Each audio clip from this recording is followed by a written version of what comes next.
Sigurno drugače cirkus na mesec že od 2014 naprej, ampak definitivno zadnjih nekaj let je res ta verzija za kulturne domove super in bili smo zelo veseli, ko nas je recimo SNG Drama lansko leto vzela v abonma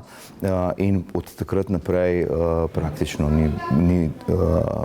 za samo predstavo težav prideti z njo, predvsem v kulturne domove, kamor res radi pridemo in evo, nas tukaj v Litiji nismo prvič z različnimi stvarmi, ampak s cirkusom na mesec pa sigurno prvič in je bila res to eno zelo fajn doživetje. Ljudje v kulturnih domovih smo navajeni, da dejansko dojemajo program, ki ga ekipa kulturnega doma pripravi,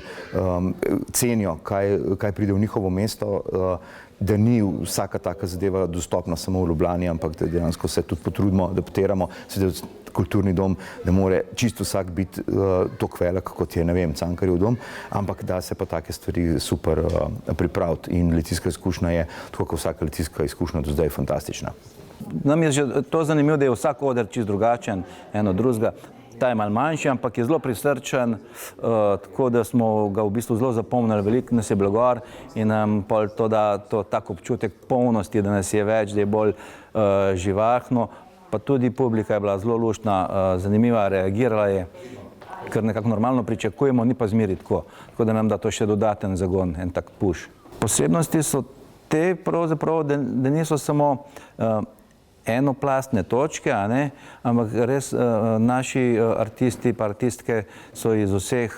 zelo različnih pestrih vod. En tak širok nabor imamo enih orodij, ki jih uporabljamo v naših predstavah, tako da mislim, da je to kar velika posebnost, ponavadi imamo bolj enoplastne. Hočem, da je to še zmeri ena velika skupina ljudi, ki zdaj že zadnjih par let zelo uspešno predstavljamo ta naš cirkus na velikih odrih, naprimer v Drami v Novi Gorici, v Drami v Ljubljani, gledališče Celje, zdaj v Velenju, prejšnji teden se moram pohvaliti, smo dobili glavno nagrado na festivalu Pika Nogavička, tako da, evo, tle so največji uspehi.